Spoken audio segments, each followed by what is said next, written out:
The first gunshot echoed across the dusty street of Silver Creek, Colorado, as Willow Evans watched her husband fall in the dirt, his blood staining the parched ground beneath the merciless June sun of 1875. It wasn't supposed to end this way. Thomas had only stepped in to break up a saloon brawl, a good man trying to keep peace in a town that had seen too much violence. Willow's scream pierced the afternoon air as she ran to him, her blue calico dress gathering dust as she knelt beside his body. Thomas's eyes, once bright with life and love, stared unseeing at the sky as the town doctor solemnly shook his head. In that moment, at 24 years of age, Willow Evans became a widow. 3 months later, Willow sat alone in the small wooden chapel on the edge of town, the late September sun filtering through the modest stained glass windows. Her black mourning dress hung loosely on her frame, evidence of the weight she'd lost through grief. She'd come every Sunday since Thomas's burial, staying long after the service ended, unable to face returning to their small homestead alone. Today, like all the others, she remained in the back pew as Reverend Pullman doused the candles and gave her a sympathetic nod before departing. The chapel creaked and settled around her, the only sounds besides her quiet breathing. "Madam, are you all right?" The deep voice startled her. Willow turned to find a tall, broad-shouldered man standing at the end of her pew. His clothes were trail-worn and a cowboy hat hung from his fingers. His face was weathered but kind, with concerned blue eyes beneath dark brows. "I'm fine, thank you," she replied automatically, though they both knew it was a lie. He nodded respectfully. "Mind if I sit a spell? Been riding since dawn." Willow hesitated, then slid over slightly. "If you wish." The cowboy sat, placing his hat beside him. "Name's Jackson Vance, madam." "Willow Evans," she replied softly. "Beautiful name," he commented, then fell silent, seeming content to share the quiet chapel with her. Willow found herself stealing glances at the stranger. His hands were strong but gentle as they rested on his knees, and though his clothes were dusty from the trail, there was a quiet dignity about him.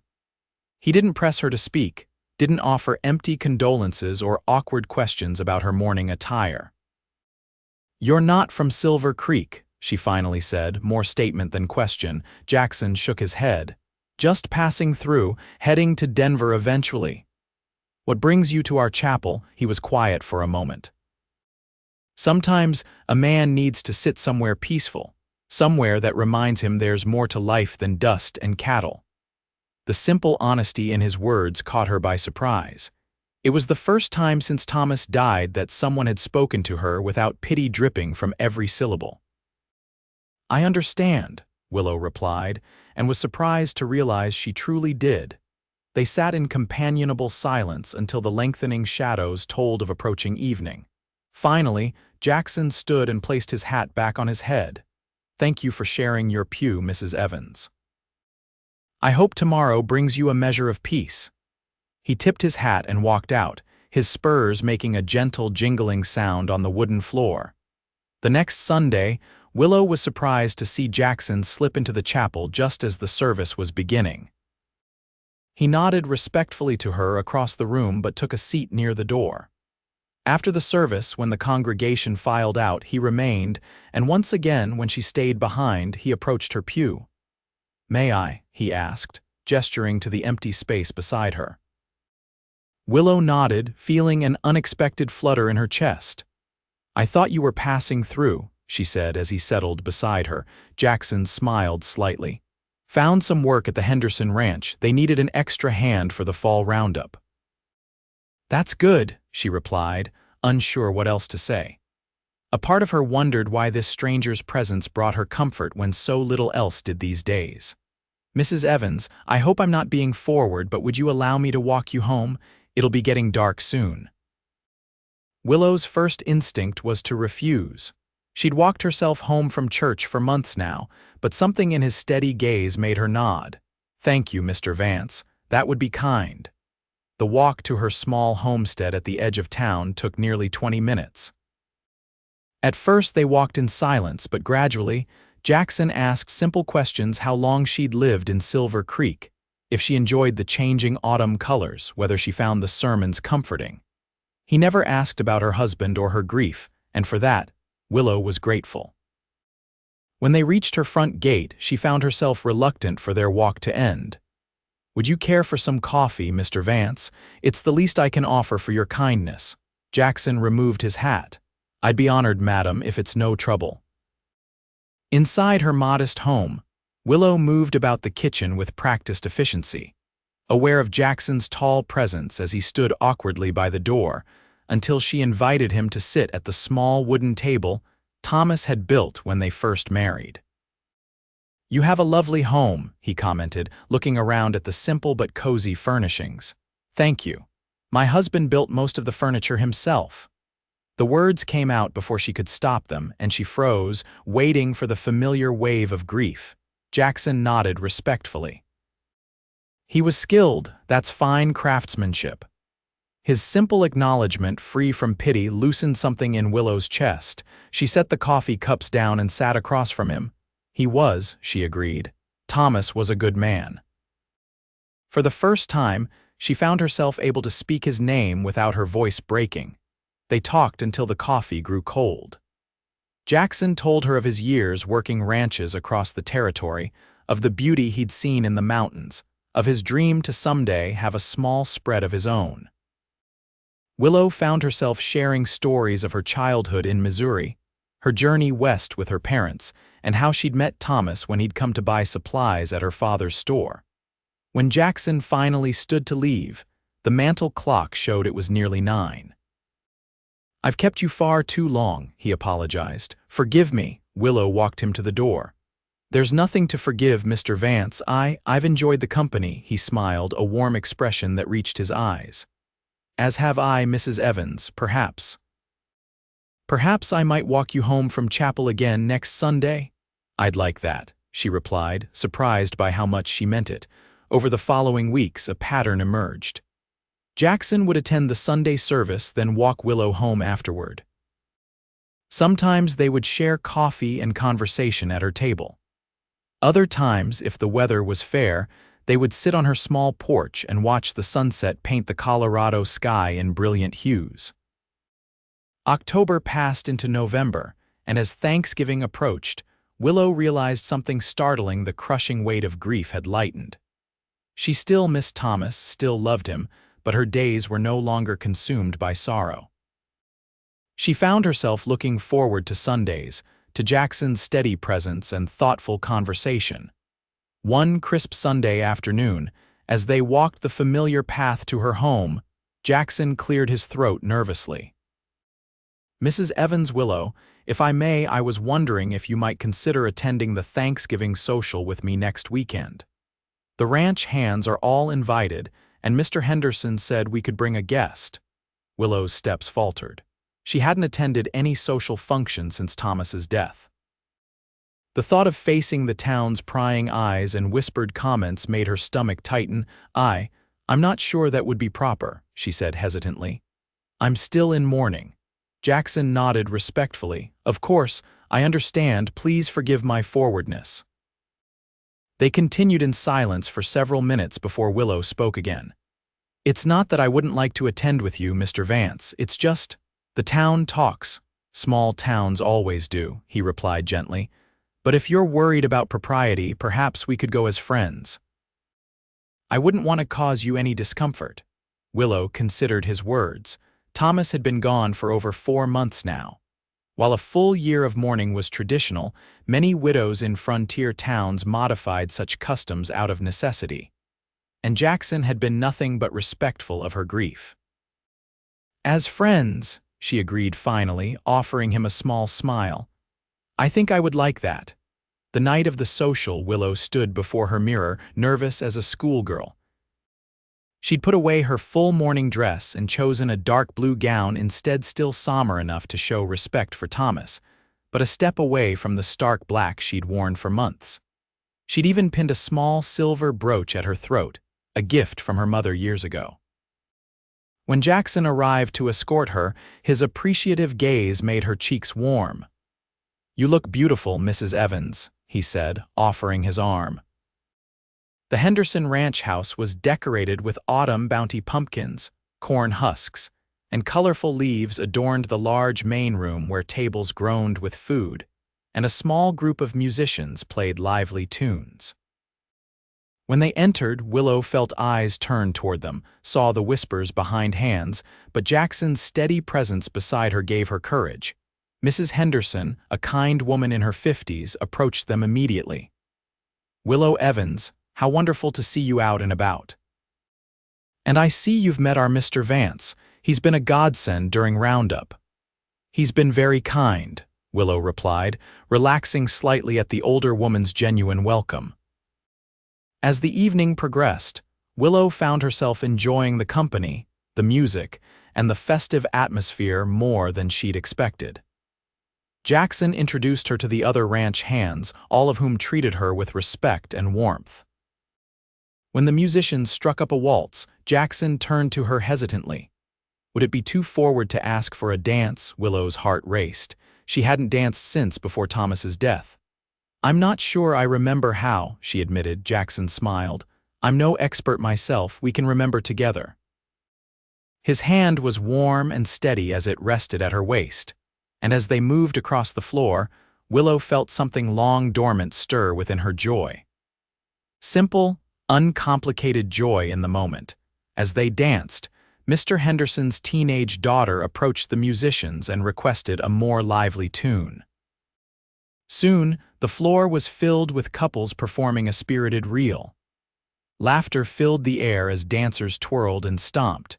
When Jackson and Willow finally stepped outside to catch their breath, the night air was crisp with the promise of winter. Stars scattered across the dark sky like diamonds on velvet. "Thank you for accompanying me tonight," Jackson said softly. "Seeing you smile and laugh, it's a beautiful sight." Willow looked up at him, at his kind eyes and the genuine warmth in his expression. "Thank you for convincing me to come. I'd forgotten what it was like to simply enjoy an evening." He took her hand gently. "Willow, I want you to know that I understand your heart still belongs to Thomas. I would never presume to replace him, but I value your friendship more than I can say." His honesty touched her deeply. "My heart will always hold love for him," she agreed. "But perhaps there's room for more than one kind of love in a lifetime." The look of hope that crossed his face made her heart skip. They stood together under the stars, not touching except for their hands, yet Willow felt closer to him than she had to anyone since Thomas died. Winter settled over Silver Creek in a blanket of white.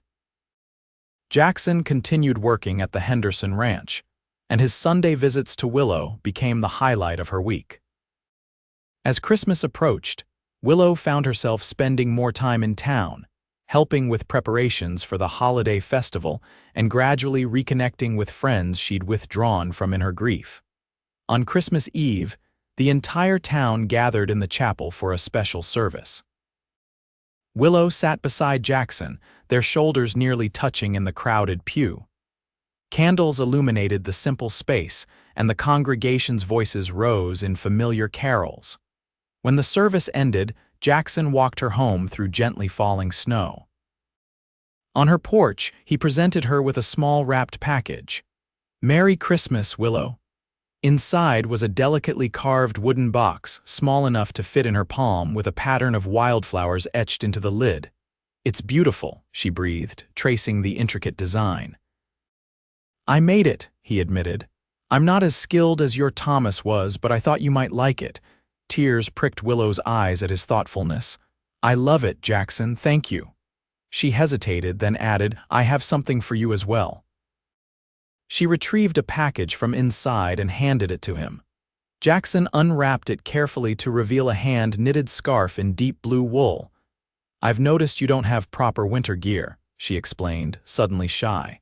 "Colorado winters can be harsh." Jackson wrapped the scarf around his neck, his expression tender.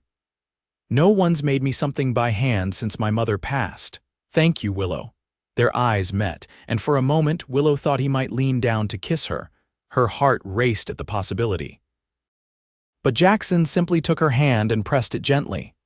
"Merry Christmas," he said softly. "Merry Christmas, Jackson," she replied, surprised by her disappointment when he turned to leave. As winter deepened, Jackson became a regular visitor at Willow's home, not just on Sundays but often midweek as well. He helped with repairs around her small homestead, fixing a leaky roof, mending fences, chopping firewood to keep her woodpile stocked. Willow found herself looking out her windows when she knew he might be passing by, her heart lightening at the sight of his tall figure approaching. February brought Valentine's Day, and with it, a blizzard that howled through the valley for 3 days straight. Willow worried about Jackson out at the Henderson place, wondering if the bunkhouse was warm enough, if they had sufficient supplies. On the 4th day, when the storm finally passed, she was just clearing a path to her barn when she spotted a figure trudging through the deep snow toward her home. Even bundled in his heavy coat and the blue scarf she'd made him, she recognized Jackson immediately. "What are you doing out in this?" she called, hurrying toward him. "It's dangerous to travel with the snow so deep." Jackson's face, red from cold, broke into a smile. "Had to make sure you were all right. We couldn't see your chimney smoke from the ranch." The fact that he'd been watching for her, worried about her, sent warmth through Willow that had nothing to do with the physical exertion.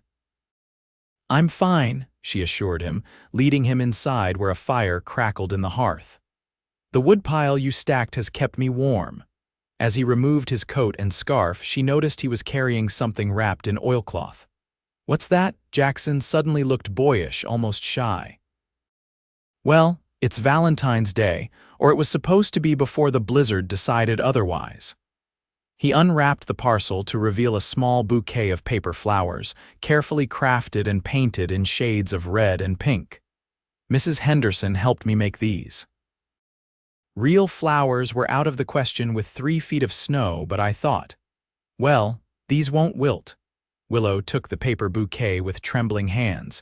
No one had given her Valentine since Thomas's courtship. The simple, heartfelt gesture moved her deeply.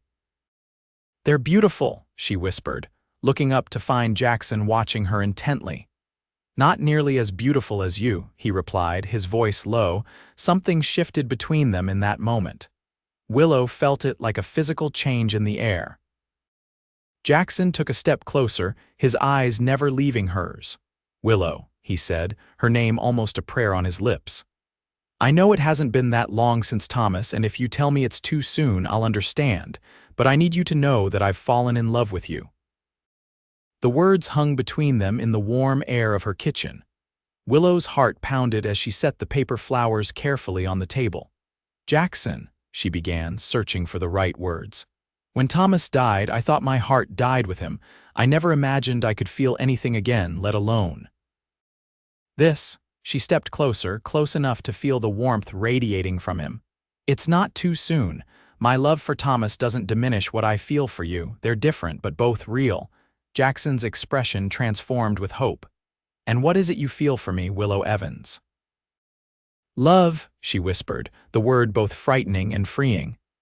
"I love you, Jackson Vance."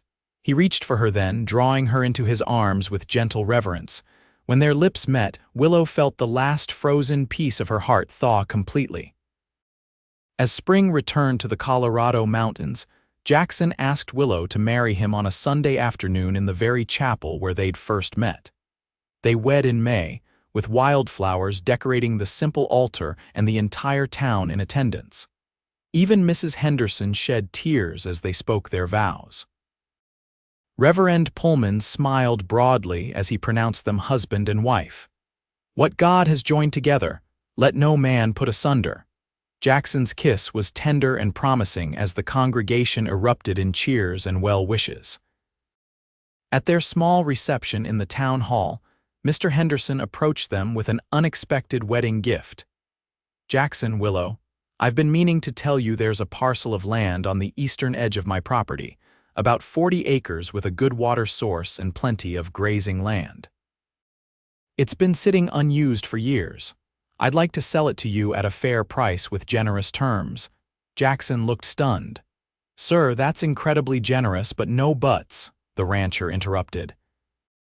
"You're the best hand I've had in years, and I'd rather have you as a neighbor than lose you entirely. Besides," he added with a wink to Willow, "my wife has taken quite a shine to yours and says we need more decent folks putting down roots in this valley." Later that night, as they stood on the porch of what was now their home, Jackson wrapped his arms around Willow from behind, both of them gazing up at the star-strewn sky. "Did you ever imagine, when you sat alone in that chapel last fall, that life could change so completely?" he asked, his breath warm against her ear. Willow leaned back against his solid chest, covering his hands with her own. "Never. I thought I was destined to be alone with my grief forever." She turned in his arms to face him. "Thank you for sitting down beside me that day." "I'll never leave your side again if I can help it," he promised, brushing a strand of hair from her face. "I'll hold you to that, Cowboy," she whispered with a smile before kissing him under the vast Colorado sky. Over the next year, Jackson and Willow worked tirelessly to build their new life together. They constructed a modest home on their 40 acres, with rooms for a growing family they both hoped would come. Jackson proved himself a natural rancher, starting with a small herd of cattle and gradually expanding. Willow planted a vegetable garden and kept chickens, selling excess produce and eggs in town for extra income. Every Sunday without fail, they attended services at the chapel where they'd met, sitting in the same back pew where Jackson had first sat beside a grieving widow. Sometimes, when the chapel was empty, they would return to that spot and sit quietly together, remembering how far they'd come. In the spring of 1877, nearly 2 years after Thomas's death and just shy of their first wedding anniversary, Willow discovered she was expecting their first child. Jackson's joy knew no bounds. He lifted her off her feet and spun her around their kitchen when she told him, then immediately set her down with apologies, worried about jostling the baby. Their daughter, Clara, was born that November, a healthy, strong baby with her father's blue eyes and a dusting of her mother's auburn hair. Jackson proved to be a devoted, if occasionally bewildered father, marveling at his daughter's tiny fingers and toes with awestruck wonder. "She's perfect," he whispered one evening as they watched her sleep in the cradle he'd built himself. Willow leaned against him, contentment filling her heart. "She is, and so is this life we've built." "Do you ever regret it?" Jackson asked softly. "Taking a chance on a dusty cowboy who couldn't stay away from you?" Willow turned to face him, cupping his cheek in her palm. "Never, not for a single moment. Loving Thomas taught me how to love, losing him taught me how precious each day is. And you, Jackson Vance, taught me that the heart is capable of more love than we can imagine." He kissed her then, tenderly, reverently, as their daughter slept peacefully beside them. In the years that followed, their family and ranch prospered. A son, Daniel, joined them 2 years after Clara, followed by another daughter, Josephine, 2 years later. Their modest ranch grew into one of the most successful in the county, known for quality stock and fair business practices. Jackson never forgot where their story began, though. Every year on the anniversary of the day they met, he would take Willow back to the chapel when it was empty. They would sit in that same back pew, his arm around her shoulders, remembering the grief-stricken widow and the travel-worn cowboy who had found each other in the quiet sanctuary of a small frontier church. On their 10th anniversary, with their children staying overnight with the Hendersons, Jackson led Willow back to the chapel one more time.